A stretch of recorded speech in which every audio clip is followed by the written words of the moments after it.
ಮೊನ್ನೆ ಕರಜಗಿ ಗ್ರಾಮದಲ್ಲಿ ನಡೆದಂಥ ಅತ್ಯಂತ ಅಮಾನುಷವಾದ ಘಟನೆ ನಡೆಯಿತು.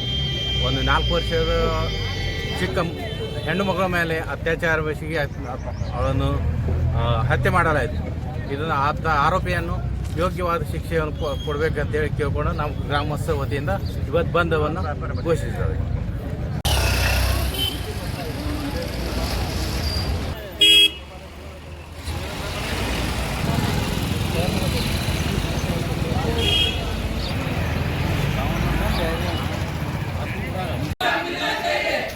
अलग बंद करता है वे